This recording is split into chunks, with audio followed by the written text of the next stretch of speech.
also one of the co-founders of the Mad River Valley Local Boards.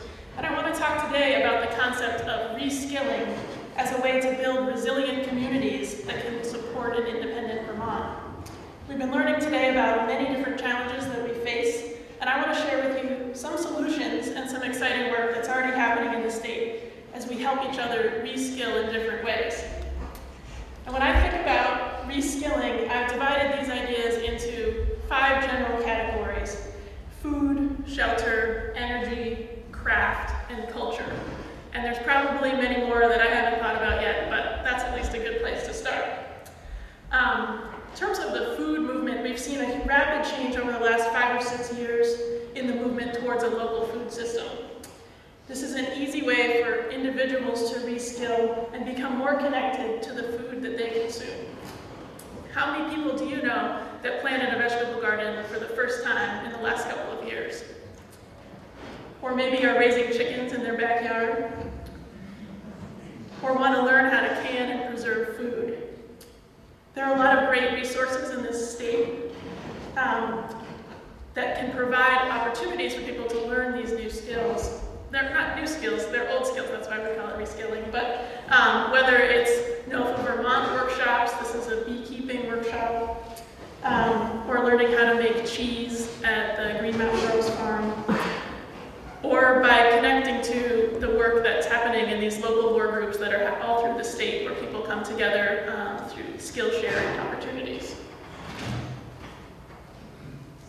This is the cheese making. I have to pause to let my slides catch up with me.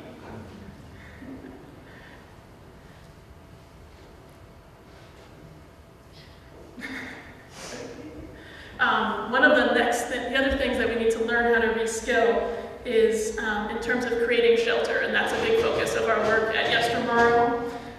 Over the years, the creation of homes and buildings has become a very specialized skill, and we really work to re-engage people with the process of building their own homes and communities and giving them those skills to produce their own shelter. And this can include traditional ways of building, learning how to mill lumber from local forests, how to build a traditional timber frame, structures made out of stone. But we also need to learn, as Ben talked about this morning, how to use locally grown, produced materials in new ways.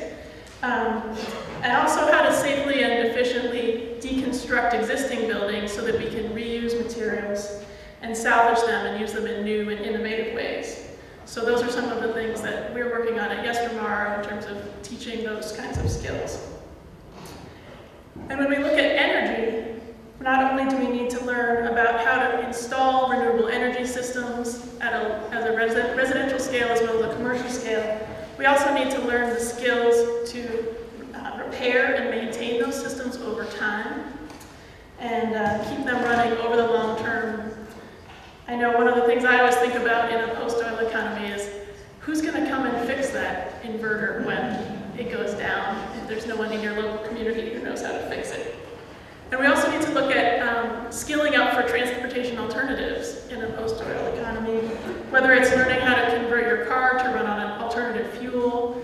This is a workshop that we do on waste vegetable oil cars, or learning how to repair and maintain your bike so that you can use it to commute to work and reduce your fossil fuel use. This is a workshop up at Local Motion in Burlington. And whether it's sewing, spinning, basket weaving, tool making, furniture making, we need to reskill ourselves to be able to produce basic everyday objects through craft.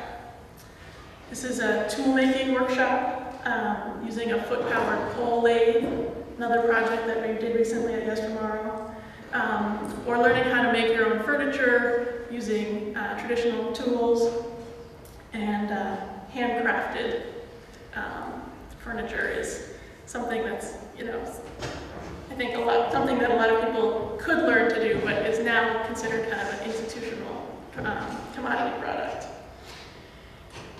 And beyond, and also I wanted to mention the Root School, which is up in East Calais. They also teach all kinds of workshops. They have free demonstrations of primitive skills, and you can learn a lot of different kinds of things there.